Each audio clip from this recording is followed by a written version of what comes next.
Madam எனக்கு வந்து 2 வருஷமா பீரியட்ஸ் வந்து தள்ளி தள்ளி போகுது மேடம். செக் பண்ணி பார்த்ததுக்கு நீர் கட்டி இருக்குன்னு சொல்லியிருக்காங்க.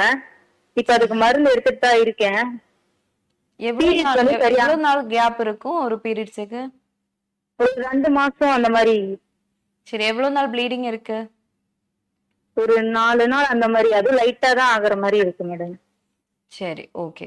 இத வந்து கண்டிப்பா குணப்படுத்திடலாம். நெறைய பேஷண்ட்ஸுக்கு வந்து பிசிஓடி இருக்கிறவங்களுக்கு வந்து மாதவிடாய் வந்து தள்ளி போகுற மாதிரி இருக்கும். சில பேருக்கு வந்து சீக்கிரமா ஆகுற மாரி இருக்கும். ரொம்ப பாடி ஹீட் அதிகமா இருக்குன்னா, சீக்கிரமா ப்ளீடிங் ஆகுற மாதிரியும் நெறைய பேஷண்ட்ஸ் கம்ப்ளைண்ட் சொல்றாங்க. இப்போ உங்களுக்கு வந்து ப்ளீடிங்கும் ரொம்ப கம்மியா இருக்கு.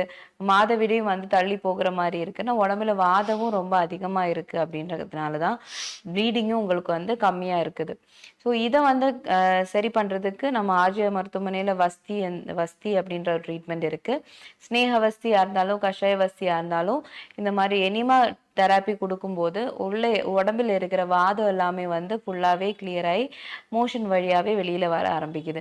அதே மாதிரி நம்ம குடுக்கக்கூடிய உத்வர்த்தனமா இருந்தாலும், வர்ம சிகிச்சையா இருந்தாலும், இது எல்லாமே எடுக்கும்போது உங்களோட மெட்டபாலிசம் வந்து கரெக்டாக ஆரம்பிக்குது. ஹார்மோன்ஸ் வந்து இம்பேலன்ஸ்ல இருந்து பேலன்ஸுக்கு வர ஆரம்பிக்குது.